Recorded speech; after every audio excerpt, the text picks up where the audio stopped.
It is Camp Nano.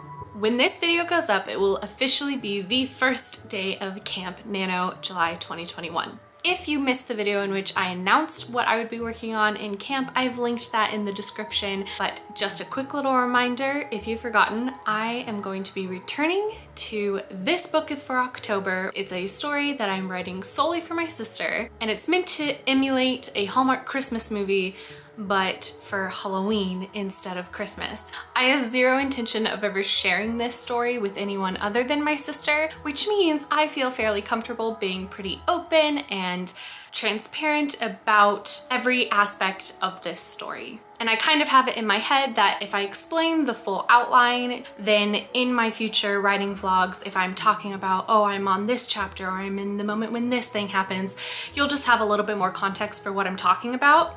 Also, real talk, I may or may not have some pretty glaring plot holes, and if I'm very open and honest with the whole outline, if one of you guys manages to, in your brain, figure out how I could fix that plot hole, that would be fantastic. And then I could give it to my sister and I could say, I wrote this with AuthorTube's help.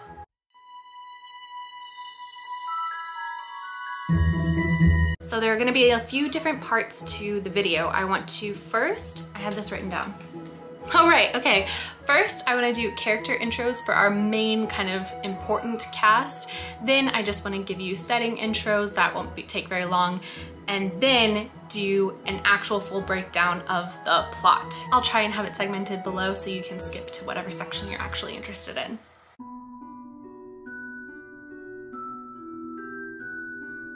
All right, character intros. I would like to say that a lot of the information I'm going to cover initially in this story, I did cover in a video I made last year, but this is just the updated, a little bit more put together version of that. So sorry if this is repeat content for some of you. I think there are only 5 people I'm going to introduce you to today, just because those are the 5 people who I know 100% will be making an appearance in the story.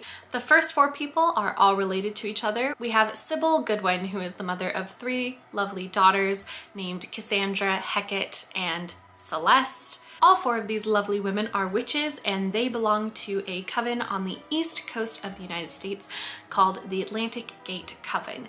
Gate? The Atlantic Gate or the Atlantic Key? I'm pretty sure it's Atlantic Gate. Sybil, who is the mother of the 3 sisters, was a kitchen witch. She is not alive at the beginning of the story, however, her whole thing will be explored as we go through the plot outline. Now for the daughters. This is a witch story with sisters, so there are going to be 3 of them. The oldest sister, Cassandra, is a sea witch, and she's about 35 years old. Cassandra has a very intense temper, but she's also very much a dreamer. She gets lost in her own thoughts, but she also has a my way or the highway attitude, which has sometimes made it difficult for her to have a good relationship with some of her younger sisters. The youngest sister, Celeste, is a sky witch. I know the names. I'm so clever.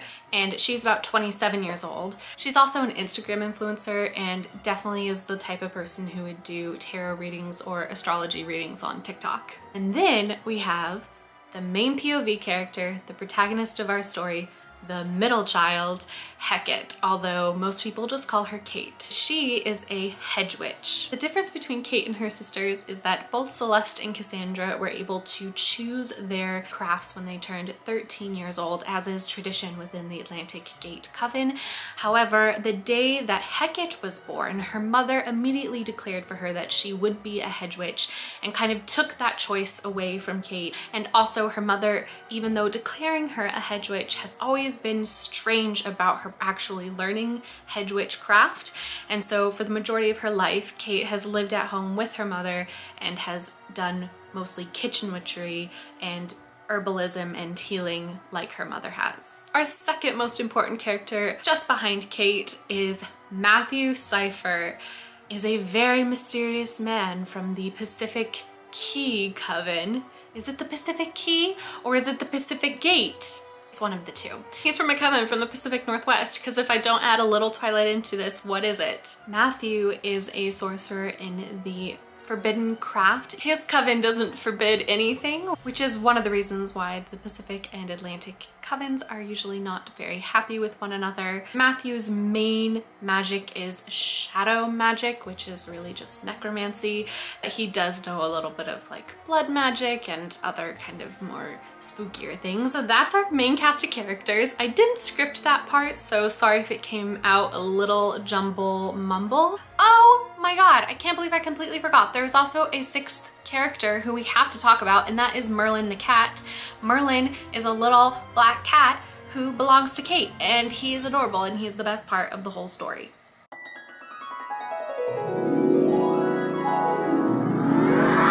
Now for locations. I set off with the intention to be almost obviously stereotypical with a lot of the aspects of this story, but I just couldn't bring myself to actually set the story in Salem. I wanted to just give it just a little bit of a difference. So I set it in Ipswich, which is like 15 minutes from Salem. It's like the neighboring town. It's the exact same thing. But it has the word witch in it, and so I feel like it's relevant, you know? The entirety of the story takes place in Ipswich, Massachusetts, and really there are 3 separate locations that we visit. The first, there are 4 separate locations that we visit. First is Kate's little cottage on the edge of the woods. The very non-nuanced version of hedge witchery is just existence and boundaries of all sorts. So she has made a little home for herself on the boundary of the town and the beginning of the forest. The cottage is very old. It's made of really dark wood, and it smells like mulling spices and apples, and it just is full of hearth magic and happiness, and I'm so excited to write about it. Our second location that we visit frequently is the Goodwin Manor House, which is actually up a large hill from Kate's little cottage. Kate's cottage is actually the gatekeeper's house for this large manor house that has been in the Goodwin family for over a century. The manor house is where the girls grew up with their mother, but as soon as Kate's mom died, she couldn't bear to be in that house, so she moved out and moved into her little cottage. The third location that we visit is a farm just on the outskirts of Ipswich when Kate and Matthew are on a little adventure together, and there's another witch that lives there, and that is going to be the location of the annual fall festival, which, you know, again, we're trying to do an homage to Hallmark movies. You gotta have some form of festival. You have to. And the final location that is really focused on in this story is the forest just outside of Kate's cottage. I would make an Into the Woods joke here, except I've never seen that movie or that musical. Sorry to Stephen Sondheim. All right, and that's kind of your basic little intro course. Now that we have that all under our belts, it's time to get into the meat of the outline.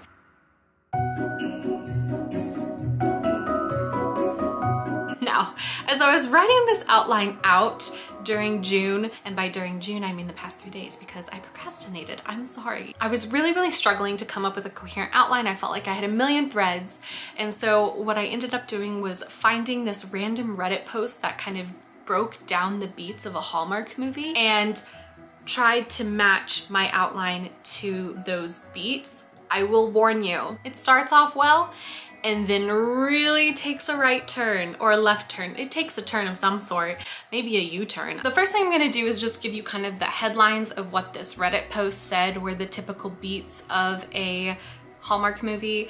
First, you have your intro when you meet the main protagonist and she's living her fabulous life. Then you have your complication, the inciting incident that causes our protagonist to have to change her scenario. Think of your typical girl working at a magazine in New York City, and then her grandpa breaks his leg because he's fallen off a ladder, and so she has to go and help run his candy cane company. Then you have your chance encounter, which is when the protagonist meets the love interest, and usually there is tension in this encounter. It does not go well. Then they describe some form of challenge, just in addition to our inciting incident that causes the protagonist to get extra stressed, and so they have to bring on the love interest and begrudgingly accept help. Then there is the warm-up section. I also would like to think of this as the montage section, where you just get all these flashes and bits and bobbles of the protagonist and the love interest doing stuff, and they start to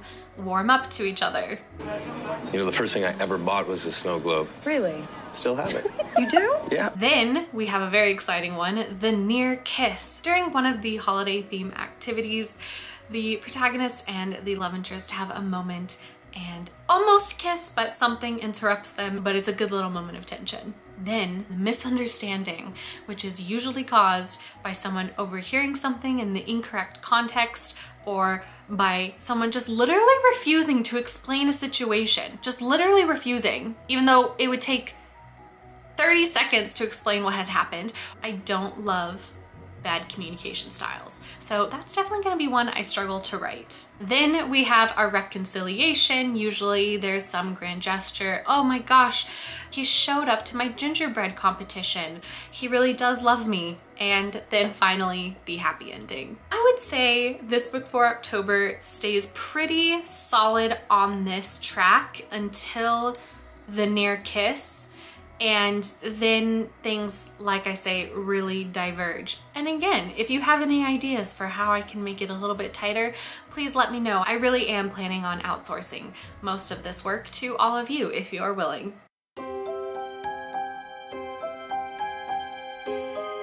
Now that you have the basic understanding of the type of outline I am trying to achieve, let's get into what I actually have brainstormed for the upcoming month. So for our intro, we have a few pages where it's just explaining the Goodwin history, not like 100 years in the past, but Kate's childhood, her conflict she has with her older sister Cassandra, the relationship she has with her mom, the fact that she was named a hedge witch on the day of her birth, and that she never felt like she had a choice in her own destiny. But then we shift into kind of a strange and shifting dream in which she sees her mother, who has been dead for 5 months, and it is as if her mother is trying to warn her, but before she can speak, Kate wakes up in the dead of the night, and it is 7 days before her 31st birthday, which also happens to be Halloween.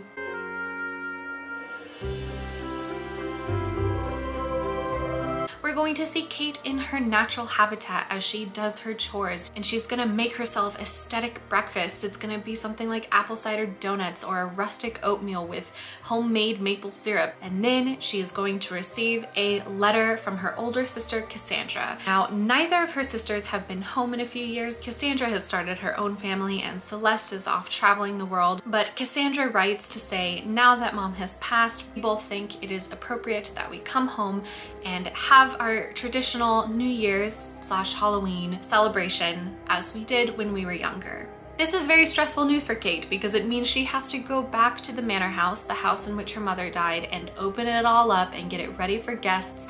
And she knows her older sister is going to expect to do all the same traditions they did as children, and that is a lot of work and not a ton of time.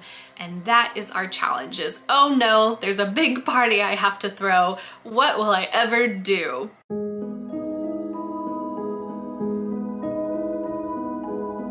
It's the next night. Kate has spent the whole day making preparations for how she's going to get everything ready for her sisters and potentially other members of the coven, because she really has no idea who Cassandra is going to invite. She is sitting in her cottage near the fireplace when a massive storm rolls in and there's a knock on her door. Enter Matthew Cypher. He is seeking shelter from the storm, but there's an issue. Kate recognizes Matthew as the only son of the leader of the Pacific whatever coven. And as I mentioned before, her coven and his coven have major beef with one another based off of what crafts they are allowed to practice. And Kate's mother has instilled in her an extreme fear and distrust of anyone from the Pacific coven. However, Matthew points out that as Kate is a hedge witch, it is her duty to provide sanctuary to any witch in need of shelter. And so Kate reluctantly agrees to host him for the evening. And that is our chance encounter. Kate wakes up and makes a very aesthetic breakfast and then goes out for a morning walk in her beloved woods by her cottage, where she thinks about her mother who has recently passed and just reminisces on how much she misses her, because again, this is not an homage to Hallmark movies if there isn't at least one dead parent. She returns to her cottage where Matthew is waiting for her. Again, they have some tension. There's a little bit of uncertainty. She says, "Oh, I'm sorry, I can't entertain you. I'm spending the entire day cleaning up and opening up the manor house in preparation for arrival of guests." He offers to aid her in this task to repay her for her hospitality, for letting him stay the night. And even though she refuses, he insists. And so they go up to the manor house. Kate is still pretty tense and short with Matthew as they clean. And it's during, I think, a little argument of theirs that she notices something that she swears has not been in the house before, and it is a book in the corner of a room. In fact, not just any book, but it is a leather-bound tome, and when she opens it up, all of the pages are blank except for on the very first page, where there is something written in a language she doesn't recognize, along with the name Sybil Goodwin written in red ink. Kate goes to touch her mother's name, and the ink actually spreads. It's still wet, and then it seeps into the page and disappears, a la Harry Potter Chamber of Secrets. Matthew comes over and tells her that the ink on her fingers is actually blood, and that this is not just any normal blank journal. It is in fact a grimoire, and this grimoire is protected with blood magic to hide its contents. And the way you can unlock its secrets is with a drop of the owner's blood. He turns to her and tells her that if she really did see her mother's name, it means her mother was practicing a forbidden craft. Dun dun dun! End of chapter.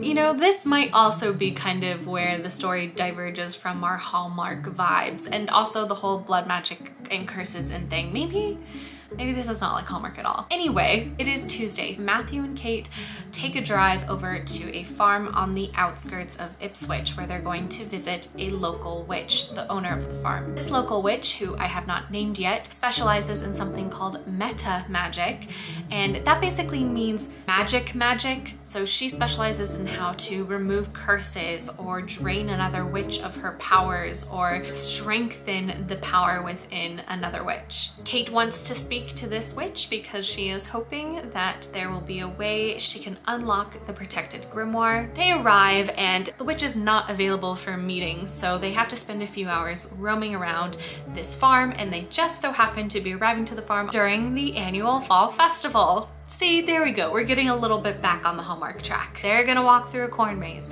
They're gonna go pumpkin picking.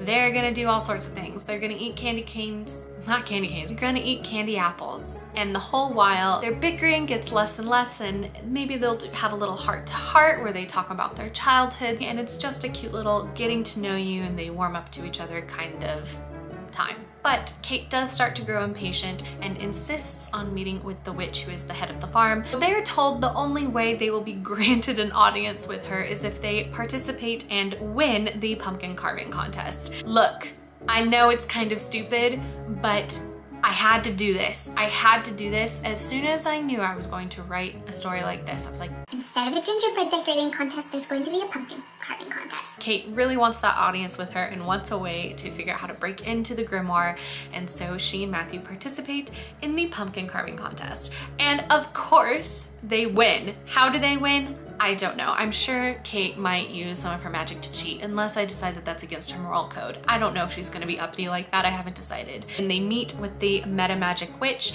and she tells them that if you do not have the blood of the owner, the only way to drain a protection spell off of an object is to pour water from the river Styx on it. In reality, what she is saying is you need water from a river that someone has recently drowned in. It's a little bit morbid. She just so happens to have water of the river Styx as an ingredient in her cupboard, and to reward Kate and Matthew for participating in the pumpkin carving contest, she gives them this vial. She also gives Kate a special cup of tea because she says she notices Kate looks like she has not been sleeping well. I don't know if I've been mentioning this, but Kate has been having nightmares every single night about being in the woods and being chased by something and being frightened. So that's just, I'm retconning that. I'm mentioning that that's a thing that's in the outline. We might have to switch over to my phone because my battery is dying. Prepare for a quality change.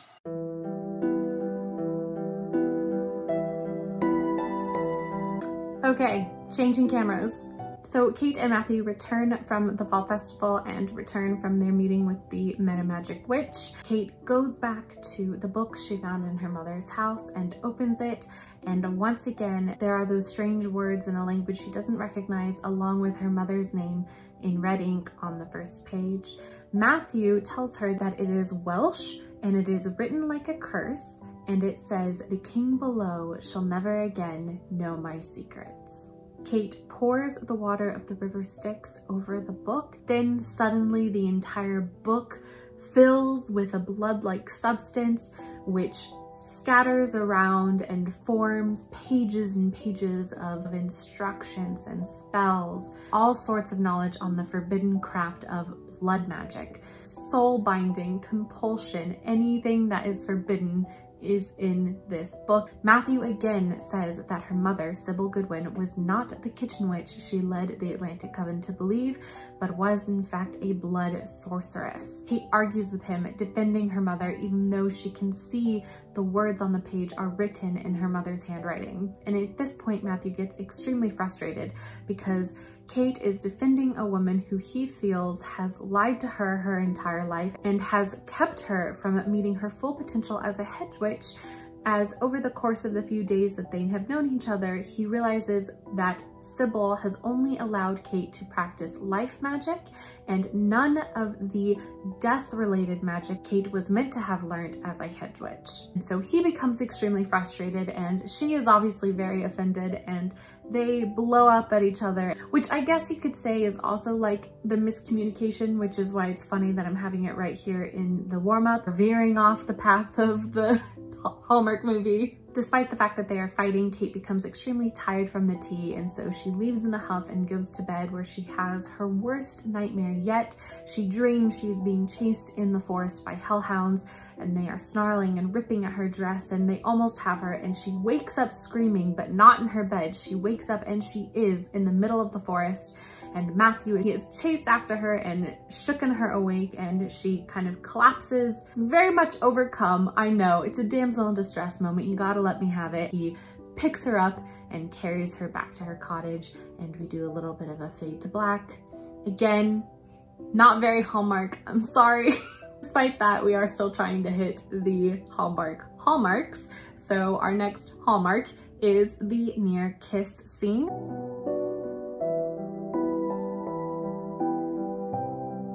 Kate spends the majority of Wednesday, 2 days before Halloween, resting in bed, recovering from her strange lucid dreamings. She thinks it was something in the tea that she had from the Meta Magic Witch. When she gets up, she sees that Matthew has done a lot of the chores that she had listed for herself for the day, and he is currently carving the dozens of pumpkins that they have purchased for the manor house decorations. They apologize to each other for their argument the previous night, and there's kind of a romantic moment. I haven't really plotted it out because romantic moments make me uncomfortable when I think of them in advance, so I'm just gonna have to write it when I get there. But right now, just spitballing, I'm thinking, you know, he's carving all these pumpkins and lighting them, and maybe there's another rainstorm and the power gets knocked out, and so they are in complete darkness except for candlelight, and they have their almost kiss after they apologize to each other. And I don't know what interrupts them. If she gets a phone call, or maybe Merlin the cat interrupts them, I don't know. Something interrupts them, and that's our near kiss.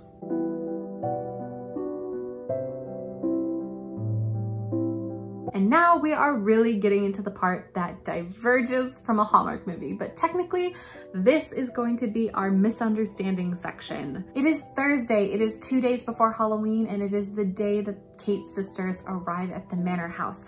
They arrive and we are introduced to Celeste's amazingness and Cassandra's uptightness. They are both shocked to meet Matthew. The idea that Kate has been hosting a man in her house for the past few days is very funny to them, and they tease her relentlessly about this. Celeste even brings out her deck of tarot cards and threatens to do a tarot reading for Matthew to kind of do like a background check on him. But the cards are very strange when she does it, and Kate gets a little freaked out by them. And again, kind of like with the previous section, I'm not totally sure how the beginning of this section goes. There's just a lot of maybe sister time, maybe more cute Kate and Matthew moments as they reflect on how they almost kissed the previous night. At some point during this day, Kate will tell her sisters about the grimoire and the king below, and again, we might get a little bit more information about him here. I'm not totally sure.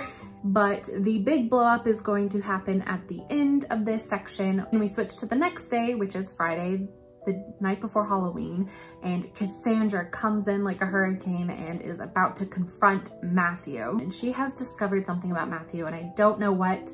So this is one of the big plot holes. I don't know what. She's going to accuse him of taking advantage of Kate, and maybe he's like trying to steal family secrets or something like that before he is able to defend himself or explain away what has happened to Kate. Cassandra will like cast Bane on him or something and banish him from their household. And so he's like quite literally flung from the household and can't talk to Kate. I know it's just a placeholder because I hate this idea of like forced miscommunication and also not understanding what it is that Cassandra is upset about, but it's just a placeholder and we just have to go with it. Cassandra and Kate have an absolutely blowout fight at this point. A lot of their issues from their childhood come to a head here, and they leave very frustrated and very angry with each other. And we move technically into the section of Hallmark that is meant to be the reconciliation, but it is less a reconciliation between our two love interests and more reconciliation between the sisters.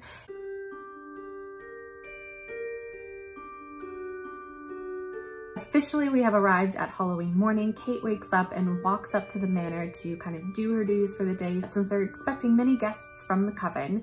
And Cassandra and Celeste have spent the morning making one of their mother's cherished recipes to kind of bring them together and apologize to Kate for the way Cassandra acted the previous day. And they kind of make amends and they have a little bit of a sister bonding moment. It's very sweet, very Hallmark in this sea of not very Hallmark moments. Cassandra then shoos Celeste and Kate out of the kitchen, claiming she'll do the cooking for the event. Celeste and Kate go out and do the finishing setups of the house, but already they have members of the coven arriving and doing witchy things, and this is just a really great place where we get to see the dynamic of a lot of the witches of the Atlantic coven. Celeste and Kate also kind of discuss Matthew a little bit, and we can see Kate trying to be strong and being frustrated and angry with him for whatever lie it was that he told. But you can tell from the way I will write the scene, hopefully, that she does miss him and she is pining for him because he was her almost kiss and he carved all those pumpkins for her, and that was so romantic and helpful. Right as the sun begins to set, Celeste will bring out Kate's birthday cake, her 31st birthday cake, which I just have to say will be this cake because this is my favorite cake in the entire world and it is unbelievably good. It is amazing. It is a salted caramel apple Snickers cake. It is the best cake in the entire world, if you ask me. As Kate is cutting the cake, the last rays of sunlight set below the horizon, and suddenly Kate is overcome with dizziness and a sense of unease, and she closes her eyes to try and settle herself. And when she opens her eyes, she is no longer in the manor house. She is in the middle of the forest and it is pitch black outside. And her trials as a hedge witch have begun. Yes, we're beginning something 90% of the way through the book. I'm sorry, did I say this was well paced before? If I did, I lied.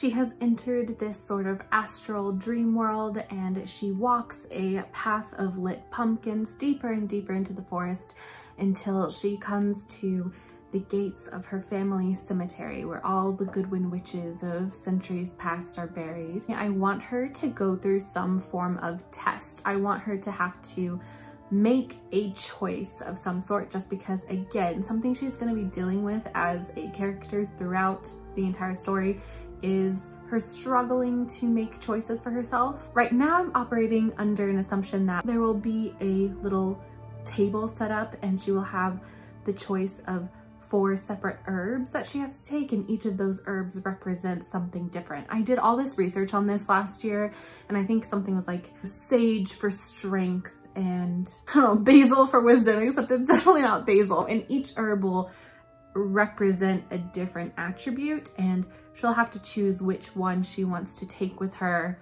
moving forward as she goes into the graveyard.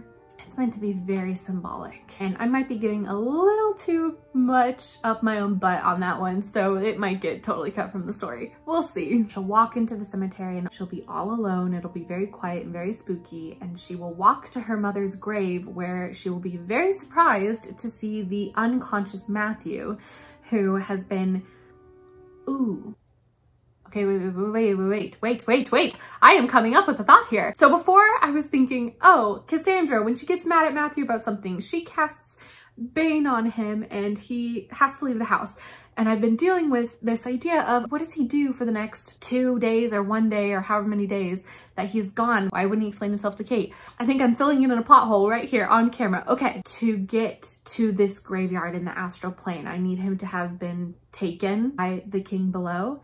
And so what if, instead of that happening off camera, it just happens in that scene when Cassandra is confronting him in front of Kate, and Cassandra, she's fighting with him and he's trying to defend himself, but then he is enveloped in this fabric of shadows and disappears. And Cassandra uses that to convince Kate that he actually was evil because she thinks he's just escaped. But in reality, he hadn't escaped. He had been taken and reaped almost into the world of the dead. Okay, I actually really like that. I need to type that down. Hold on, give me 1 second. Okay, sorry. Anyway, moving forward.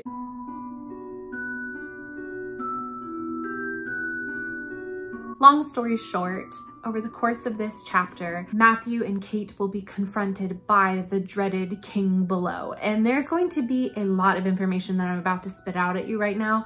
I don't know if this information all comes out in one bulk here, or if I will have sprinkled in little hints and tidbits throughout the whole story. As they face the king below, though, he will monologue and kind of fill in all the holes of the rest of the mystery of the story.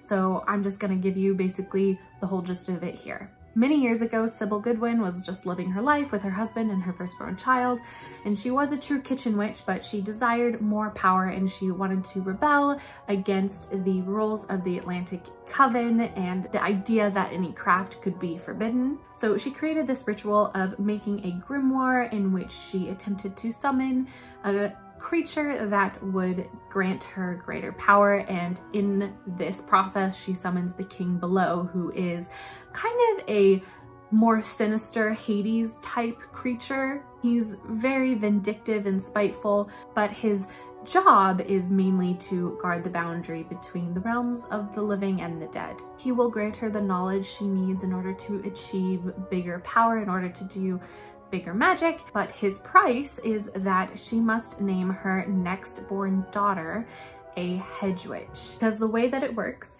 is the boundary is meant to be maintained by 2 entities. You're meant to have the king below on the side of the dead, and you are meant to have a hedge witch on the side of the living, and both work together to maintain the boundaries. Many years, I don't know if it's been decades, I don't know if it's been centuries, I haven't decided, but a hedge witch was born and lived and died, and another hedge witch was not named to replace her, and the tradition of hedge witchery kind of fell out of practice, and the king below has not had a partner in maintaining the boundary for a very long time, and that is what has turned him spiteful and angry and manipulative. And the biggest factor is that without a hedge witch, the king below has been unable to leave the realm of the dead. He can only walk in the land of the living on Halloween night in October and Beltane night in May. But if he has a practicing hedge witch maintaining the boundary with him, then he can walk the realm of the living for those entire 6 months between Halloween and Beltane.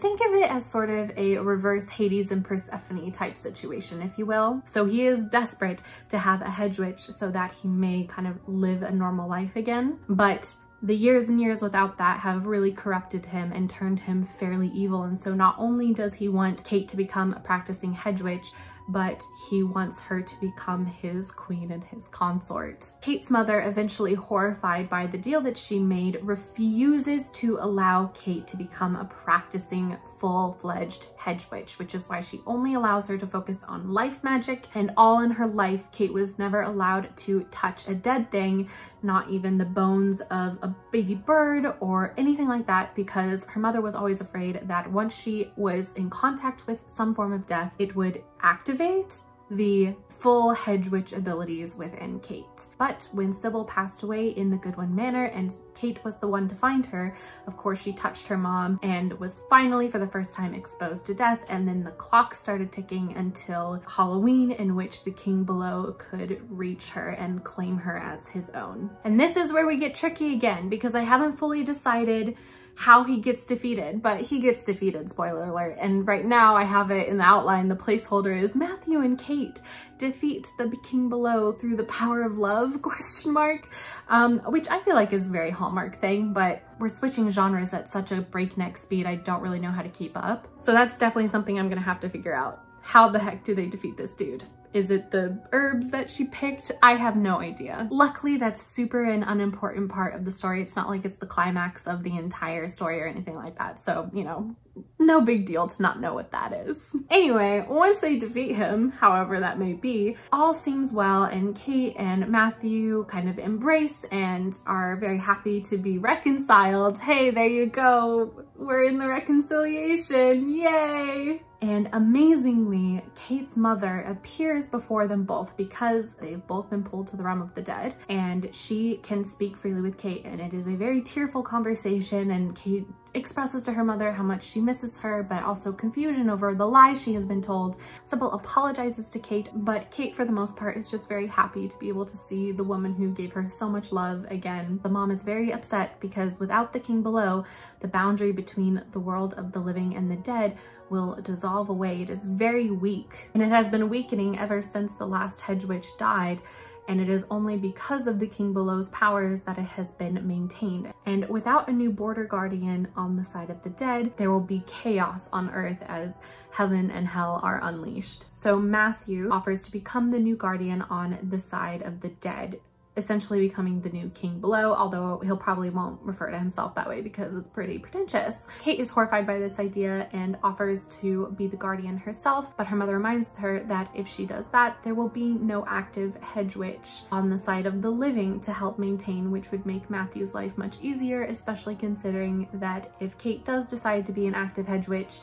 he will be able to walk the earth for 6 months out of the year. And so very mournfully, she says goodbye to both her mother and to Matthew. And now we get into the happy ending section, I guess.